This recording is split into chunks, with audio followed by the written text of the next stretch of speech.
Robin Williams died this week. I know, that's not news anymore. Neither is the fact that it was a suicide. But here's what should be news, and isn't. 14,173 homicides. That's how many people were murdered in the United States of America for the last year we have records, 2012. It's horrible.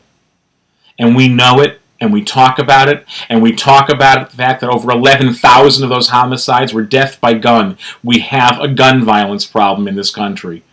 But we have a bigger suicide problem than we have homicide problem. For the last year we have records, there were 32,533 recorded suicides, more than double the number of homicides. And experts say it's probably closer to 40,000, and that suicide is underreported because of the negative associations family members have with it, and because of insurance policies that won't pay off in case of suicide. We do have a homicide problem with a bigger suicide problem. We need to talk about why that is, what we can do about it, and especially what role people of faith may have in dealing with this huge problem.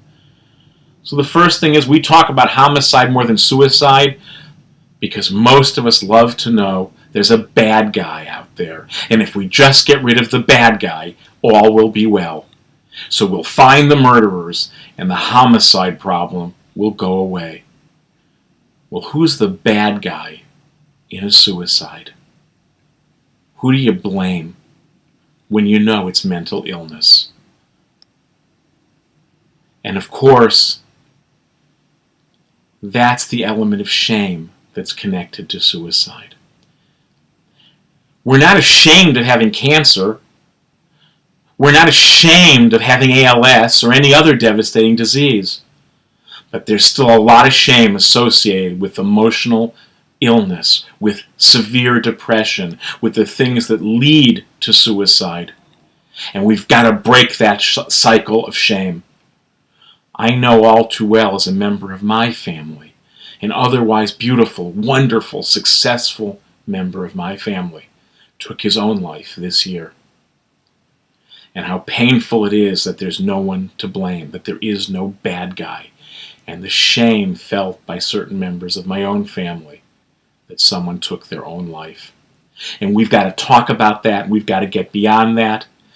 We've got to tell people, if you're not ashamed of cancer, why would you be ashamed of depression? And no, there is no bad guy. Sometimes there just isn't. Sometimes there's just an illness, and we have to come together to address it and to support the people who have it until such time as we can cure it. And as people of faith, we have a special role here. And that role is not to immediately go to the spiritual dimension of an illness, but confront head-on that much of this is biological and chemical.